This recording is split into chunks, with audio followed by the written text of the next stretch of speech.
Hello, you beautiful souls. Welcome to the Mystic Visionary Podcast. This is your host, Zia, and I'm here to pick my word for the week. Let me go in and dig in my box and see what word wants to come today so we can discuss what that means in the new paradigm. All right, here's the word. And the word is nature. What a great word. They're all great words, but this one I love. Nature.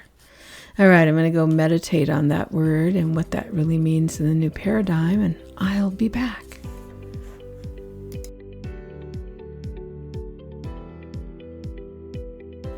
Okay, I'm back for meditation. That was very good. I enjoyed that meditation a lot. As I opened myself to the field and what it means to nature means in the new paradigm, I came up with two ideas. But the first one is the basic idea of nature, what nature really is, and how many people go into nature to, renew themselves, just going out into nature, whatever nature looks like to you, into a park, down by a river, even the desert. There's, nature is filled with nature. It doesn't matter where you live, you can find nature. And as I was meditating, I had this memory, and I like to tell a story, so I'm going to tell one. Back a long time ago, like 15 years ago, I was living in Akron, Ohio, and I was working, and I was also teaching creative recovery classes, and I had all this stuff going on. So I remember one day I left work, I had to go home, feed the dog, walk the dog, and then get in the car and be to where I needed to meet the people that were taking a class at a certain time. So I was rushing. And it was winter and it's cold and walking the dog in the snow, and it's like, got to get in the car, got to keep going. And I'm rushing down the road, and I'm going through this area that's kind of a naturey area on my way to where the office was, where I was going to have the class, and the road was backed up. I guess the snow was bad on the road and some ice, so everybody was driving really slow, so the traffic was backed up. And I was had my hands on the steering wheel. I was like, oh, I gotta hurry, I'm gonna be late. Oh. And then there was something just came over me, and I just happened to look out to the window to my left, and there along the bank of the road where the dirty old gray and black snow was this little crocus flower poking up. And I looked over at that, and I saw this bright yellow crocus flower and it just made me stop in my tracks. And I looked over there and I thought, wow, look how amazing nature is. Nature is popping up through all this ice and cold and dirty old snow and the lack of sunshine. Here it is getting dark really early, but here is this little crocus yellow flower popping up out of the snow. And I realized how I had been so engrossed in my busy life that I hadn't taken a moment to pay attention to anything else. And from that moment forward, I made it a conscious effort to connect with nature. Where I lived in Akron was by a big park, and I would take my dog to walk in those parks. It was like a block down the street from my house, and it would all be hurry up, gotta walk the dog, dog's gotta pee, dog's gotta poop, gotta get home, got more stuff to do. Well, from that day forward, I went out there intentionally, just looking at my environment, looking at the park, looking at nature. And I remember suddenly realizing that I could breathe more. I would slow down, and I would take a breath, and I would feel nature, and I would sense it, and I would hear birds, and I would, feel that feeling of calm and peace and that connection with nature. And it was clear to me that all it takes is our paying attention to that nature is available to us all the time to connect, to bring us back, to restore us, to make us whole, to bring us present. That's what nature does. Since Larry and I have been together, we do a thing where we go watch the flow of a river. We'll pick a river or stream, and we'll go and just sit and watch the flow of the river. And it reminds us to be in the flow of life. How do we become like the leaf on the river flowing down the river? And as you sit and watch a river in the flow, you'll see things that, like a leaf on top of the water gets held back by a branch.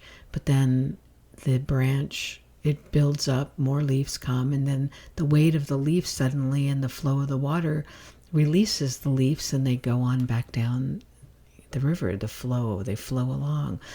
They don't stay there forever. They don't stay in that spot. It reminds me of obstacles that we have. So we learn things from nature. We can go and explore and watch and pay attention, and it's renewing, and it's cathartic, and it's a learning experience. It's just everything that we need to know about our life can be available to us when we go into nature and just quiet ourselves and experience the beauty, the renewal, the change of the seasons, all of the things that nature provides for us, that we get so busy in our lives that we forget to connect. And a lot of times people are so busy with their lives that they only connect with nature like when they take a vacation. And I think that's why sometimes vacations are so powerful to people, because they have taken time to slow down, to stop, to pay attention to nature, and it helps them become more connected to themselves. So then the vacation has all that significance because they allowed themselves the time to connect. So intentionally connecting with nature and taking time, like every day, to connect with nature, to pay attention to the sunset or the sunrise or a rainbow or the cloud formations. I have hundreds of pictures on my phone of different cloud formations that I've seen, because I just love the white puffy clouds in the blue sky, or the storm clouds. It's beautiful. And sunsets, I have hundreds of sunsets too.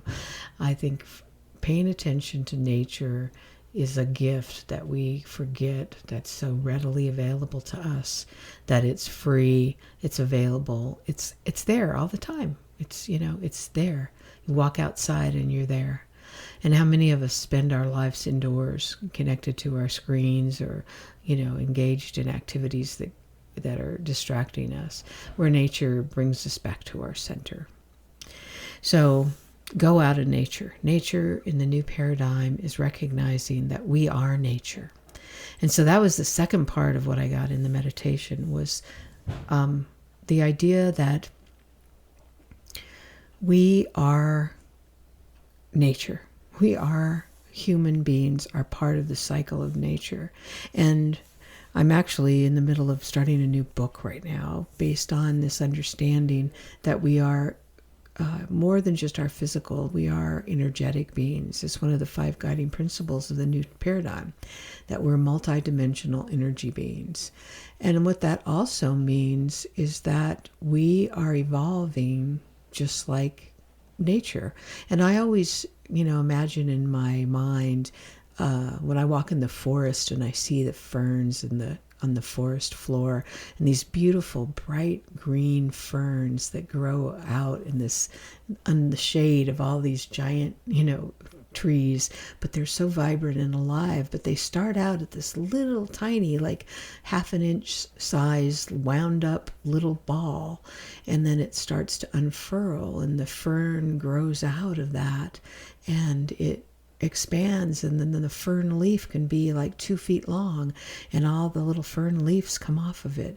And it's like that's this unfolding of nature in the micro, or what we can see that when we walk in the forest, and we can even, almost feels like we can watch it, start to unfold and grow out of this little spiral. But we are also that. We are also nature, and we are evolving in that same way. And there's something that wants to express in each of us. There's this nature of who you are. And what I'm contemplating in this new book is this idea that we each have our nature, our ecosystem. What is it what is the soil of my life that makes me grow the best? Just like that little crocus that grows out of the cold, icy snow and blooms into this beautiful flower. It needs the environment of all that, the cold, the ice, the freezing snow, because part of what that crocus does is break through that to become this beautiful little flower, to remind us of that life is coming back, that renewal is possible. And so that environment has to be that way for that crocus to actually be a crocus. So what is the nature of you? What is your ecosystem? What is the thing that you need to help you bloom or blossom or be that spiral of unfolding that best supports you? And I think that a lot of times, because again, I can equate this to myself, because, hey, that's all I really have to relate to, is how many years I spent living in the desert. And was born and raised in the desert. I never felt comfortable in the desert. In 2010, when my parents were very old and needed help, I moved back to the desert to help them. And I kept pushing that away, saying to myself, "What's all right? There's beauty in the desert. I can find beauty anywhere." And I would convince myself that was okay. But everything about my being did not jive with the desert. And it took me a long time to finally say, you know what? I cannot live in the desert. I need to live where it's green.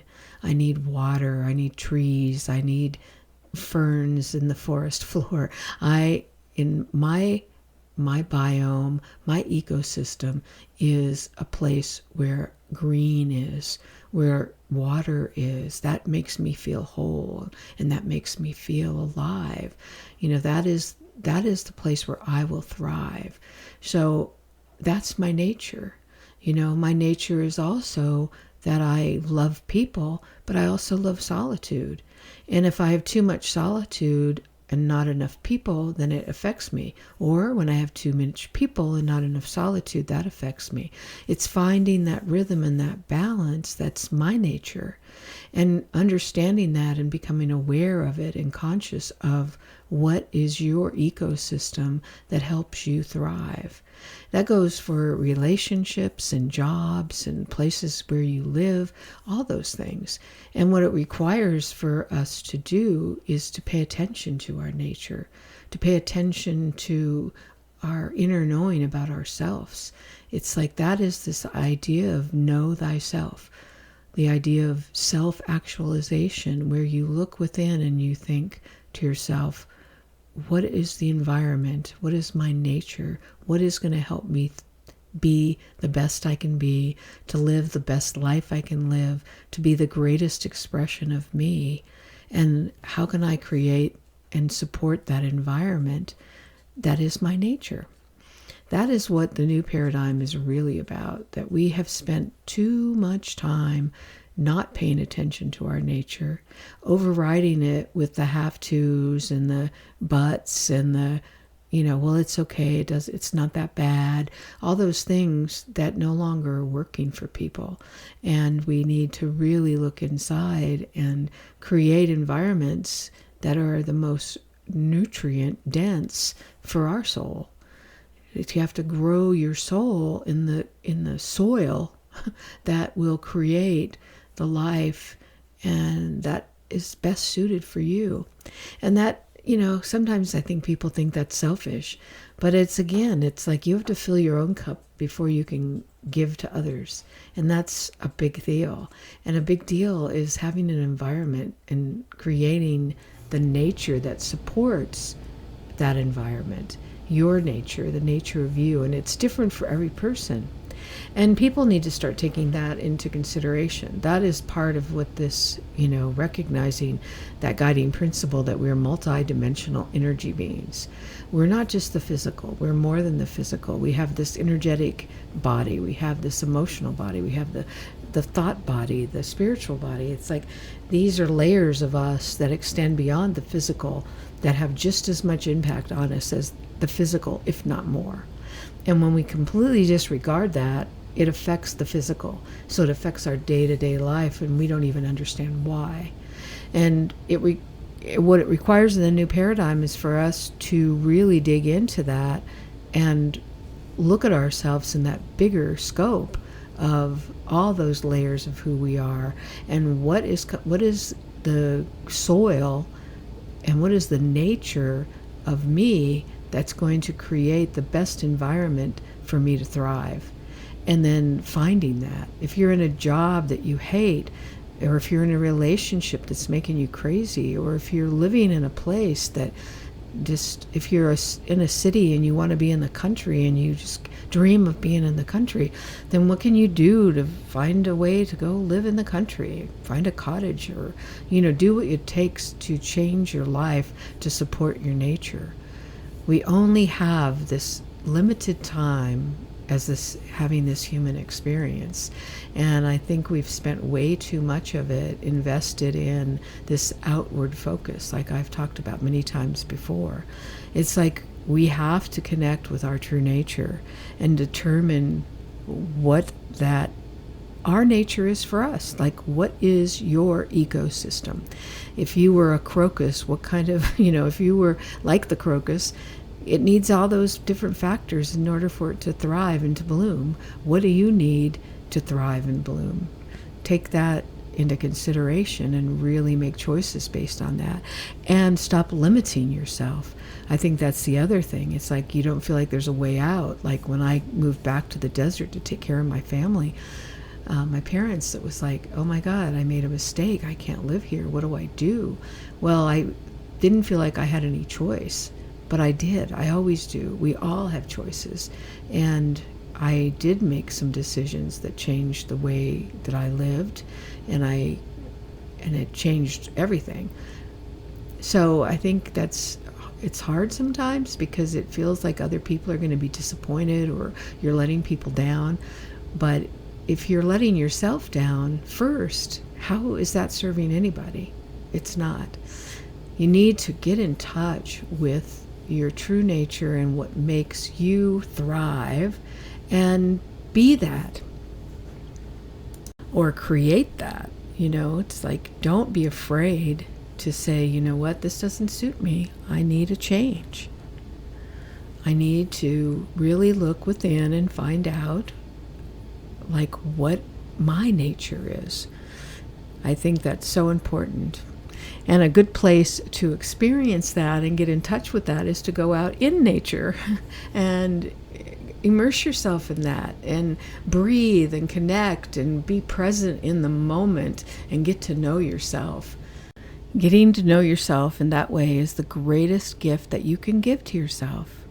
That is the greatest thing you can do. So I encourage you to get out in nature and explore your nature. Find the ecosystem of your nature. That is a gift. And then live that, and don't be apologetic about it. Just know that that is true for you and start living it.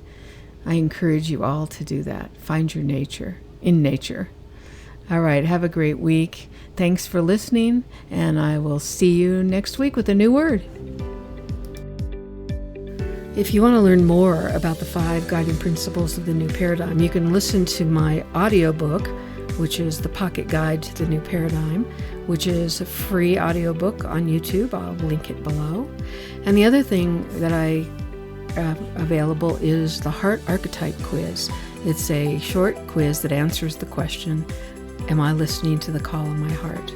And you take the quiz and you'll discover what might be blocking you from living the call of your heart. And I think that's what we're all being called to do right now, is to look inside, connect with our heart, and follow its guidance. All right, thanks for listening, and I'll see you next week.